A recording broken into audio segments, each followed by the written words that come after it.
రాకపోతే ఆ కొలువు రావాలి తమ్మి, మీరు మంచిగుంటేనే కదా మేము కూడా మంచిగుంటాం.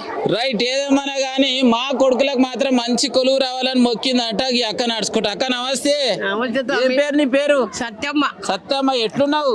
మంచిగానే ఉన్నతాం కాళ్ళ నొప్పులతోని. అమ్మ కాళ్ళ నొప్పులు వచ్చినాయి. చాలా వచ్చినాయి కాళ్ళ నొప్పులు. ఎన్ని రోజులు కాళ్ళ నొప్పులు వచ్చి? 4 ఏళ్ళు అవుతుంది. మన దగ్గరకు వస్తావా? కాళ్ళ నొప్పులు బంద్ చేస్తా. వస్తా నిజంగా వస్తావా? వస్తా. ఊరిని అవ్వా, మీ అందరు తెలియని ముచ్చట ఏంటంటే కాళ్ళ నొప్పులు ఎందుకు వస్తాయి అనేది ఇప్పుడు నేను చెప్తాను. కాళ్ళ నొప్పులు ఎందుకు వస్తాయంట అక్క, ఏది కనిపిస్తుంది లటక్కురు లోపల వేసినట్టు నువ్వు బర్రె ఎక్కువైంది అందుకే కాళ్ళ నొప్పులు వస్తున్నాయి. నేను కూడా నీ లెక్కనే 104 కిలోలు ఉండే మొత్తం లోపల ఉన్న తీసేసి నీకు ఇట్లా సన్నం అయిన ఇప్పుడు. మరి ఎట్లా తమ్మి ఇట్లా? నేను ఏం లేదు అక్క, బరువు ఒక్కటి తక్కువ చేసుకోవాలి అంతే. అంతేనా? సరేనా? ఒకటే పూట తినాలా? ఓ అమ్మో, అట్లా తిని బానేసావే అమ్మ, పెద్ద పని చేయకు. బక్క కావాలని చాలా మంది నీళ్ళు తాగితే సన్నం అవుతా యూట్యూబ్ లలో చూసి అడ్డమైన రోగాలు తెచ్చుకుంటారు. అసొంటి దగ్గర కోకురి ఏమైనా కావాలంటే నన్ను అడుగురు, నేను చెప్తా. నన్ను